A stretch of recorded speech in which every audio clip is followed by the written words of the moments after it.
Welcome back friends. कल हमने पढ़ा था संवेदीगामक अवस्था, जो कि पियाजे की पहली स्टेज थी। पियाजे की कॉग्निटिव डेवलपमेंट की जो सेकंड स्टेज है पूर्व संक्रियात्मक अवस्था, जिसकी एज है 2 से 7 वर्ष। पूर्व संक्रियात्मक अवस्था, इसकी एज 2 से 7 वर्ष होती है।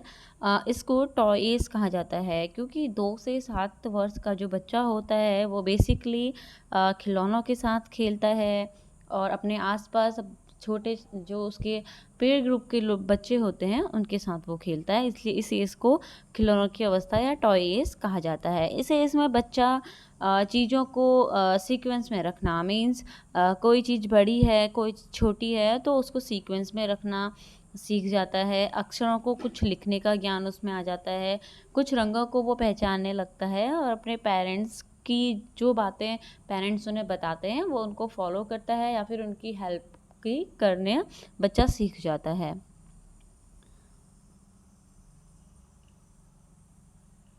नेक्स्ट है जो पूर्व संक्रियात्मक अवस्था है, ये 2 पार्ट्स में डिवाइडेड है। पहला है पाक संप्रेयात्मक अवधि, जो 2 से 4 वर्ष की होती है। इसमें जो इसके कैरेक्टरिस्टिक्स हैं या जो भी चीज़ों का इसमें डेवलपमेंट होता है वो पॉइंट्स नीचे दिए हैं।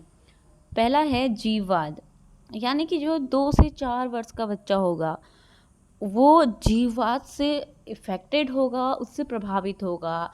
कहने का मतलब ये है कि कुछ निर्जीव चीज़ों को भी वो सजीव समझने लगता है। फॉर एग्ज़ाम्पल, कोई बच्चा किसी रूम पे खेल रहा है और खेलते-खेलते उसे अचानक से किसी मेज़ से या फिर कुर्सी से उसे चोट लग जाती है। सडन उसकी मम्मी आती हैं और उसकी मम्मी बोलती हैं कि इसने तुम्हें चोट लगाई तो मैं इसे भी मार दूँगी, और 2 उसमें टेबल या मेज़ जो भी रहेगा उस पे वो 2 अपने हाथ से मारती हैं। तो बच्चे को लगेगा कि इसने मुझे मारा था और अभी इसकी वजह से मुझे चोट आई थी तो इसको भी चोट लग गई है, अभी बराबर है। तो बच्चे को क्या रहता है कि जो निर्जीव चीज़ें हैं उन्हें भी वो सजीव मानता है। देन है आत्मकेंद्रिता, या इसको अहम भाव भी कहते हैं। इसमें बच्चे को लगता है कि वो जो है वो सेल्फ जो है जो बच्चा है वो बहुत इम्पोर्टेंट है। जो भी मेरे उसके आसपास चीज़ें हो रही हैं वो सब उसी के लिए हो रही हैं। लाइक जो भी उसकी मदर कर रही हैं, जो भी उसके फैमिली मेम्बर्स या जो भी उसके वेल विशर्स जो उसके पास पे रहते हैं, वो सभी जो भी कर रहे हैं या जो भी चीज़ें उसके सराउंड में हो रही हैं वो उसी के लिए हो रही हैं। वो वहाँ पर सेल्फ सेंटर्ड रहता है, यानी कि उसे लगता है कि वो वहाँ पर जितनी भी चीज़ें, जितने भी प्रोसीजर, जितनी भी एक्टिविटीज़ वहाँ पे हो रही हैं, उसे फील होता है कि वो सब केवल उसी के लिए हो रही हैं। देन है सूचकता का विकास।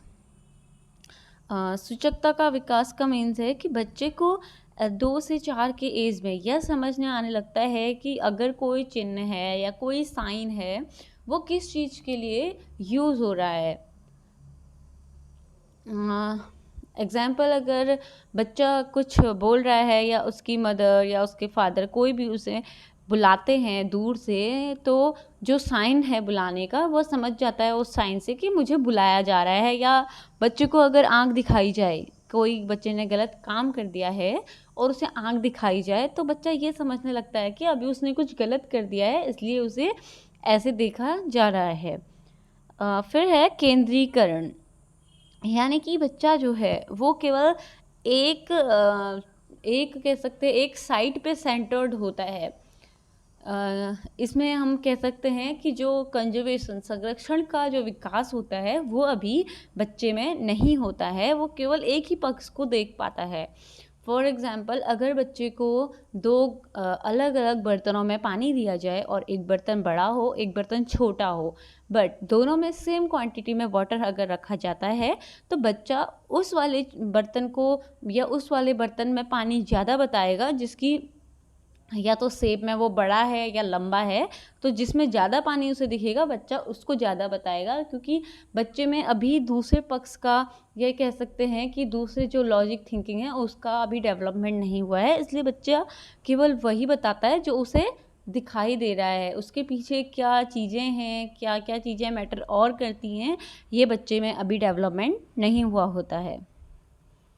देन है अंतर्दर्शी अवधि, ये 2 से 7 वर्ष के अंतर्गत होती है। इसमें बेसिकली बच्चा प्लस माइनस ये सभी चीज़ें सीख लेता है, बट उसके पीछे लॉजिक क्या होता है ये अभी उसे नहीं पता होता है। पलटावी का गुण नहीं होता है, मीन्स रिवर्सिबिलिटी। फॉर एग्ज़ाम्पल अगर किसी बच्चे को ये बोला जाए कि 4+3 कितना होता है, सो वो बहुत ही ईजीली थोड़ा टाइम अपने जितना उसका रहता है वो टाइम लेकर के वो बता देगा कि 7 आता है। बट अगर इसी को रिवर्स कर दिया जाए तो बच्चा बताने में थोड़ा कंफ्यूज होगा या फिर वो आंसर नहीं कर पाएगा।